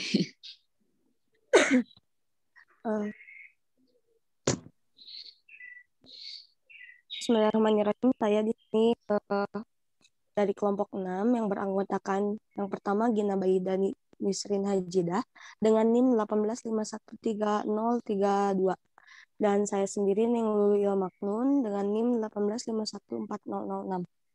Saya di sini bersama teman saya akan membahas tentang analisis etnomatematika pada kerajinan anyaman bambu terhadap pembelajaran matematika di Kabupaten Sukabumi. Kelebihan E-nya ya. Iya benar, Bu. Terima kasih, Bu. Oke, pembelajaran matematika tidak hanya tentang rumus maupun teori, melainkan dapat dilakukan dengan banyak cara, salah satunya melalui kerajinan anyaman bambu. Tiap daerah memiliki kerajinan anyaman yang berbeda-beda. Kerajinan anyaman Sukabumi diantaranya nyiru, asepan, hihit, dan boboko. Anyaman bambu di Sukabumi memiliki bentuk bermacam-macam. Ada yang berbentuk bangun datar maupun bangun ruang. Jadi maaf, untuk pembelajaran di etnomatematika pada anyaman bambu di Sukabumi ini terdapat 4, yaitu nyiru, asepan, hihit, dan boboko. Nah, di 4 itu Kenapa harus jauh ke terdapat Sukabumi, nggak ke Samarang aja? Ya Bu, soalnya munculnya banyak yang di Sukabumi mungkin Bu, di pas kajian nyari searchingnya. Terus di 4 yang itu terdapat berbagai bentuk bangun datar dan bangun ruang. Oke, lanjut.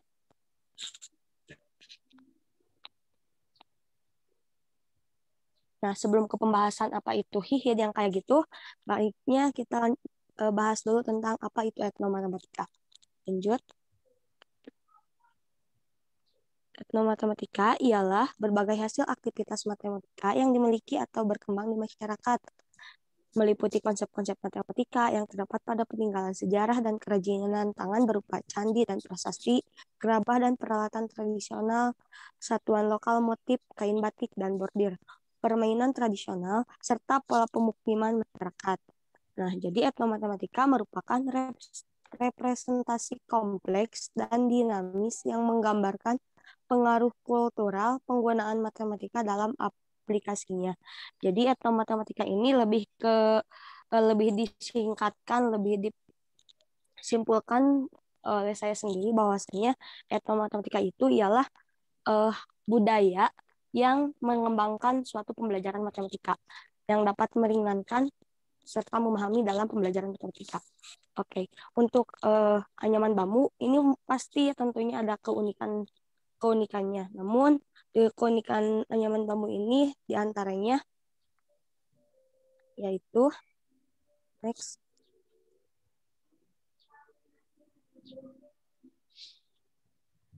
Salah satu kreativitas manusia adalah menciptakan sesuatu sesuai dengan kebutuhannya dan menggunakan tangannya sendiri. Nah, itu keunikan dari anyaman bambu tersebut, yaitu dibuat dengan kreativitas dan anyaman tangan sendiri.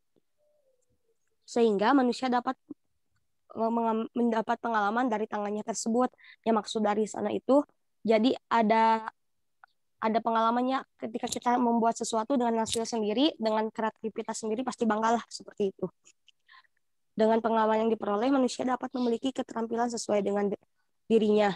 Keterampilan menganyam dapat dilakukan oleh semua orang, akan tetapi kerajinan hasil anyaman, motif, dan teknik menganyam bergantung dari tangan si penganyam.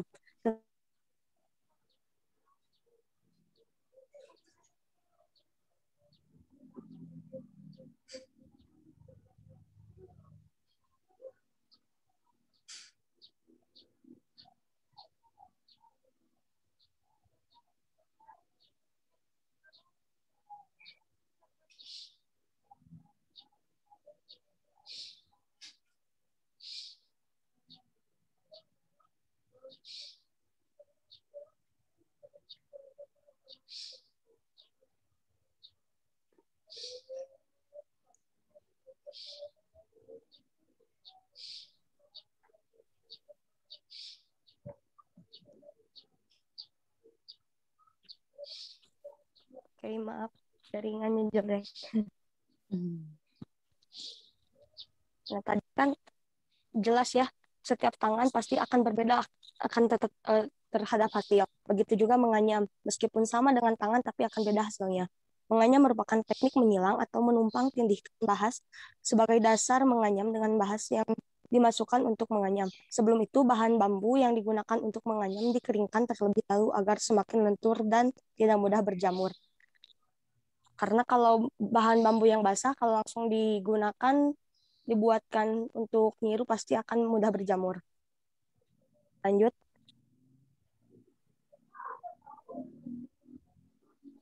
Nah, bagaimana konstruksinya serta fungsinya? Lanjut. Yang pertama, dari bahan anyaman yang tadi, yang pertama dapat dibuatkan nyiru. Nyiru yaitu menurut KBBI adalah alat rumah tangga berbentuk bundar atau lingkaran dibuat dari bambu yang dianyam gunanya untuk menampi beras dan sebagainya. Biasanya kalau ibu-ibu zaman dulu kan kalau mau buat nasi itu si berasnya suka ditampi dulu ya. Nah, itu gunanya untuk nyiru. Nyiru adalah alat yang terbuat dari anyaman belahan batang pohon bambu yang dibelah dan berbentuk bundar seperti piring berdiameter antara 65 sampai 80 cm. Alat ini biasanya digunakan untuk menampi beras dan lain-lain.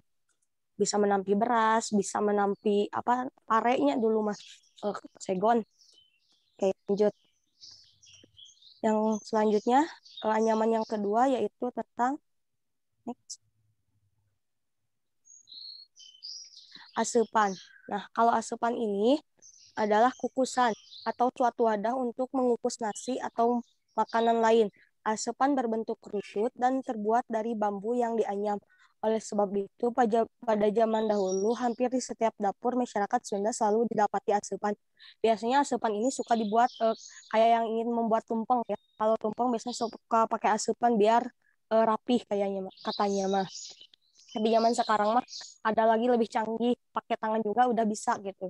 Tapi kalau dulu mah jadi langsung sekali praktis pakai asupan. Yang selanjutnya anyaman bambunya yaitu tentang lanjut. Next, hihid. Kalau hihid ini adalah alat untuk mengipas nasi pada waktu diake.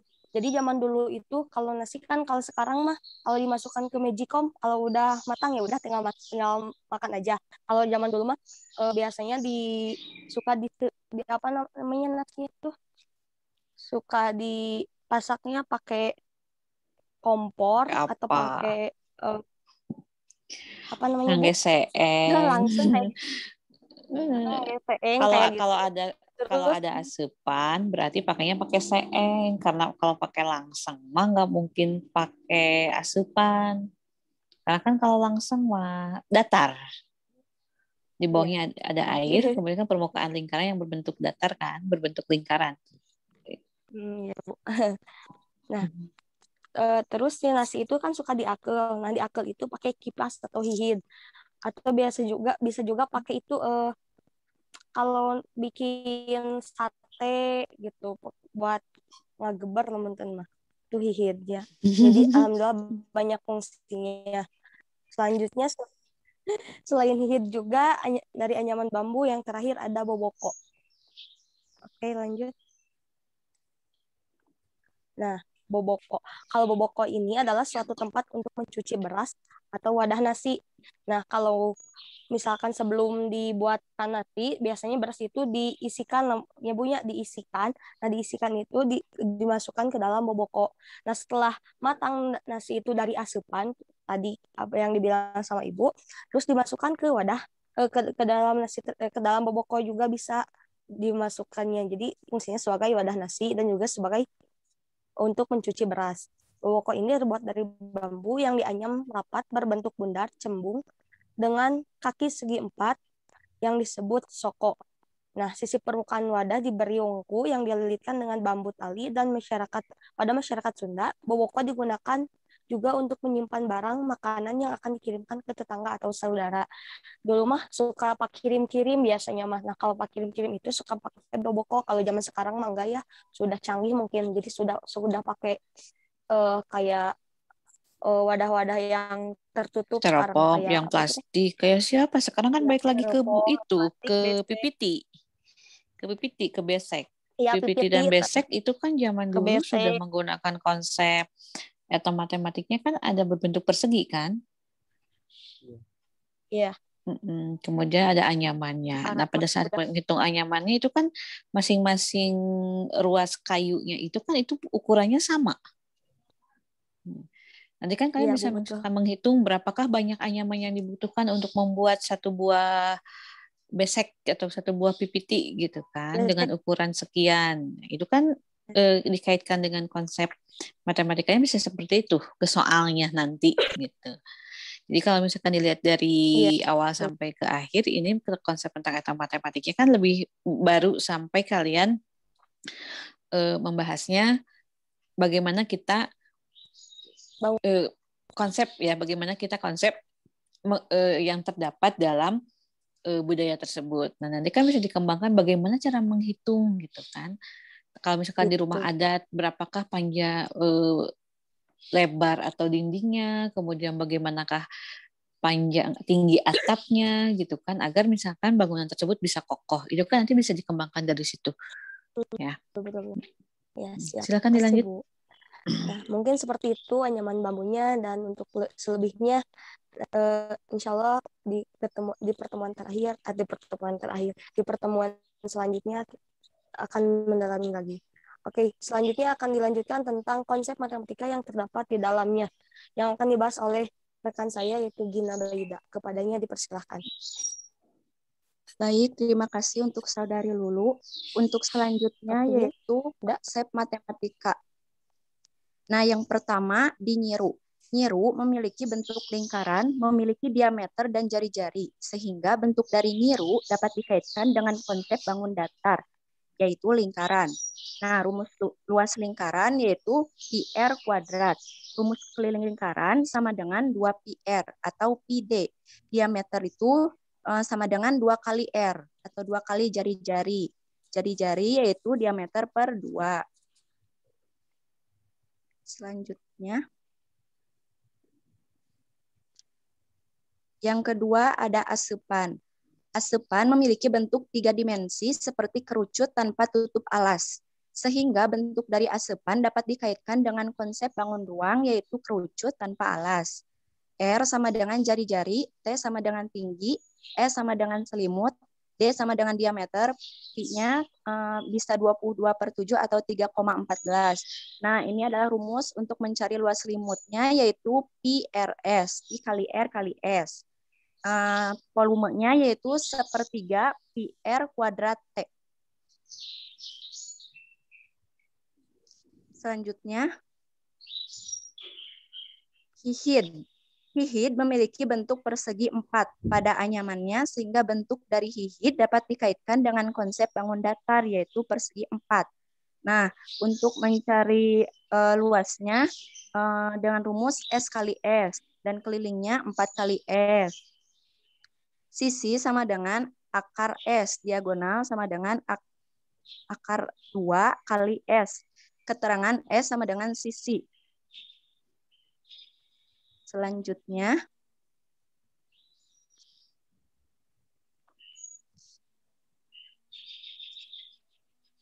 boboko. Boboko memiliki permukaan yang berbentuk lingkaran dan alas berbentuk persegi atau kubus, sehingga bentuk dari boboko dapat dikaitkan dengan konsep bangun datar yaitu lingkaran dan persegi, dan bangun ruangnya yaitu kubus. Yang pertama, untuk menghitung luas permukaan boboko dengan rumus lingkaran yaitu πr kuadrat. Untuk mencari kelilingnya 2πr atau πd. Kayak tadi diameternya itu yaitu 2 kali R. Jari-jarinya yaitu R-nya sama dengan 22/7 atau 3,14. D-nya itu 22/7 atau 3,14. D atau V? D kan diameter. Salah. V. Nah, keterangan R sama dengan jari-jari, D sama dengan diameter V.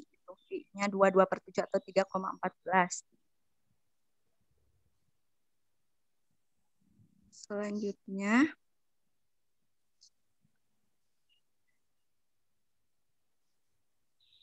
untuk mencari alas boboko bisa menggunakan luas rumusnya itu S kali S.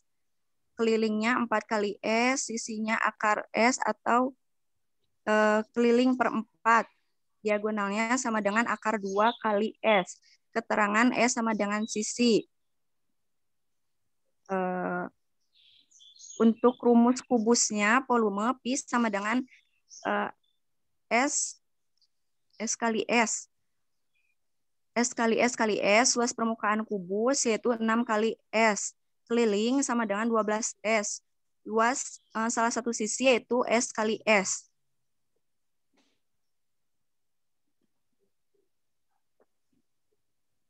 Nah, untuk kesimpulannya yaitu hasil dari analisis kerajinan anyaman bambu yang telah dilakukan dapat disimpulkan bahwa terdapat etnomatika dari setiap benda yang diteliti yang memuat beberapa konsep pembelajaran matematika yang dapat diaplikasikan di tingkat SD atau SMP. Di antaranya yang pertama tadi nyiru. Nyiru tadi kan memiliki bentuk lingkaran, memiliki diameter jari-jari sehingga bentuk dari nyiru dapat dikaitkan dengan konsep bangun datar yaitu lingkaran. Yang kedua, ada asepan memiliki bentuk 3 dimensi, sehingga bentuk dari asepan dapat dikaitkan dengan konsep bangun ruang, yaitu kerucut tanpa alas, dan bangun datar, yaitu segitiga. Yang ketiga, yaitu hihid.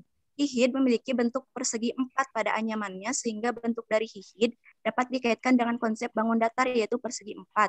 Dan yang terakhir, boboko memiliki permukaan yang berbentuk lingkaran dan alas berbentuk persegi atau kubus, sehingga bentuk dari boboko dapat dikaitkan dengan konsep bangun datar, yaitu lingkaran dan persegi, dan bangun ruangnya yaitu kubus.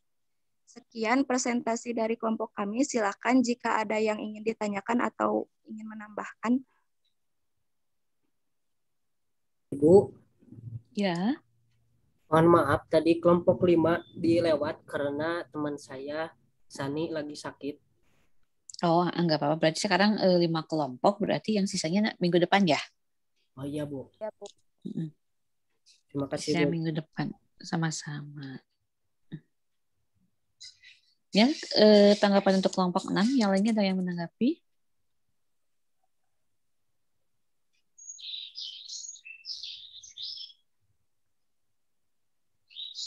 Tidak, Jadi Bu. kajian etnomatematik minggu ini, yang pertama mengenai payung gelis, kemudian yang kedua mengenai batik, yang ketiga mengenai rumah adat, yang keempat tadi mengenai budaya Bali, ya, dan yang kelima barusan yang terakhir adalah mengenai peralatan dapur, peralatan untuk menyiapkan nasi ya, mulai dari asepan, boboko, kemudian hihid gitu kan, yang mungkin di antara kalian belum pernah ada yang menggunakannya gitu kan.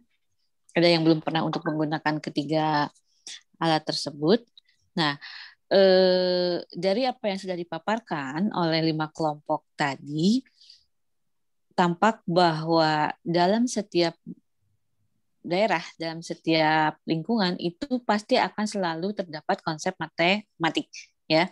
Walaupun misalkan di sini secara garis besar semuanya hanya melihat dari aspek geometriknya saja. Ya, semuanya kan bidang datar gitu kan. Ada yang menggunakan simetri lipat, ada yang menggunakan translasi, menghitung luas, menghitung volume. Nah, nanti dari sini kalian kan bisa mengkaji lebih luas dari budaya-budaya yang ada, dari konsep-konsep matematika yang ada, konsep matematika mana sih yang bisa kita kembangkan lagi, yang bisa kita teliti. Ya, contoh misalkan, sekarang mengenai ukuran boboko atau misalkan mau nyiru gitu kan. Nah, untuk mengaitkan sebuah nyiru itu kan nanti kan ujung lingkarannya itu kan diikat ya. Iya, Bu. Itu kan misalkan jika misalkan untuk nyiru itu lingkarannya diameter alasnya itu kan agak tinggi ya kalau yang lingkaran yang kuatnya itu. Iya, betul. Berapakah misalkan diameter itunya apa? Yang atasnya pengikatnya gitu kan, agar misalkan nyiru itu bisa kokoh, bisa menahan semua luas kayu anyaman yang membuat lapisan-lapisan kayu itu sehingga terbentuk menjadi sebuah nyiru ya. Jadi banyak konsep-konsep lain yang bisa kita kembangkan dari sebuah budaya yang sudah kita paparkan tadi. Ya, bisa kalian cermati lagi, bisa kalian pelajari lagi sehingga semoga apa yang sudah dipaparkan itu bisa menambah inspirasi kalian untuk tugas akhirnya. Jadi tidak hanya terfokus pada bagaimana kesulitan siswa dalam materi A, B, C, dan yang lainnya yang sudah banyak gitu kan. Yang mungkin juga nanti kalian akan kebingungan dan sudah mulai jenuh bagaimana gitu kan mencari permasalahan agar sebuah penelitian yang kita lakukan itu merupakan sesuatu hal yang baru, bukan merupakan suatu pengulangan dari yang sudah dilakukan oleh kakak tingkat sebelumnya.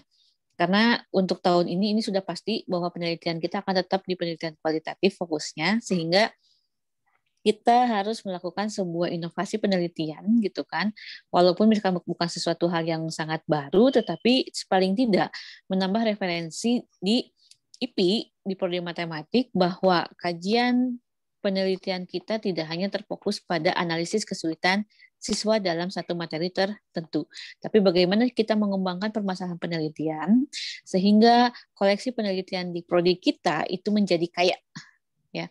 Tidak hanya itu lagi. Sekarang kalau misalkan tiap angkatan sekitar 70-80 mahasiswa, ini kan udah ada tahun kemarin itu sudah banyak mengenai analisis masalah. Tahun ini juga masih banyak analisis mengenai masalah kesulitan dalam satu pokok bahasan.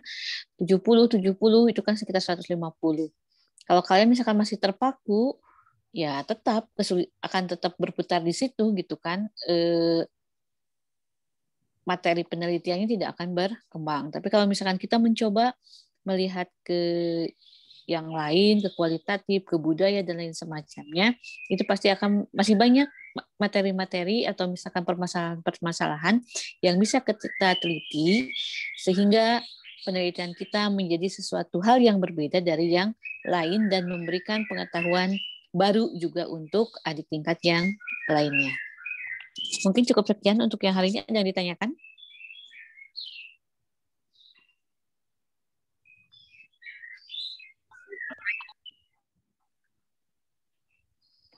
Kalau ada yang mau menambahkan?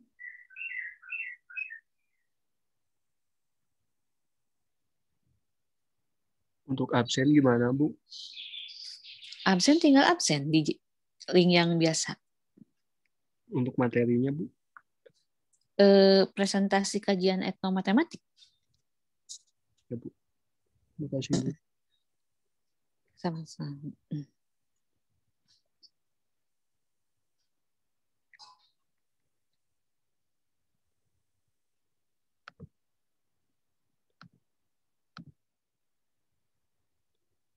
Ada yang tanyakan lagi?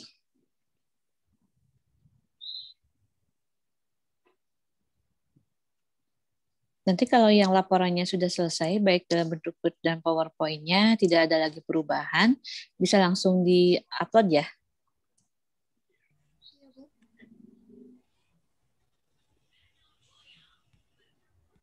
Kalau misalkan yang belum selesai Word-nya, itu berarti paling lambat hari Senin dikumpulkan. Bagi yang sudah presentasi. Baik, Bu.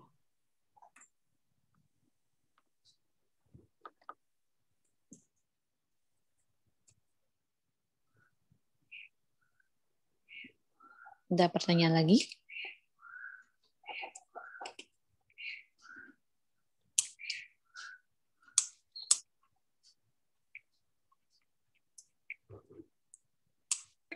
Sudah ada, Bu.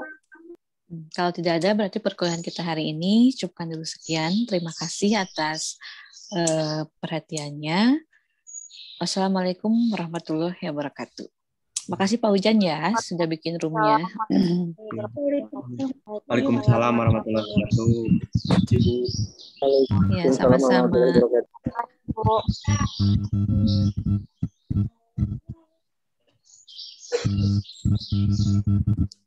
Izin live ya.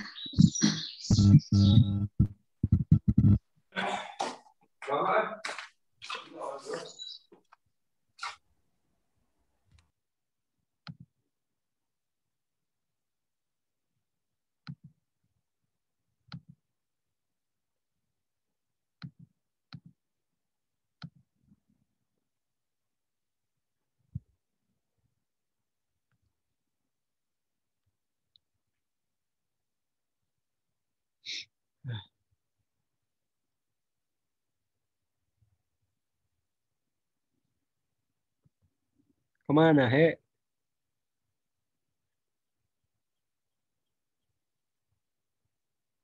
Lah, atas Suhe, kemana Suhe?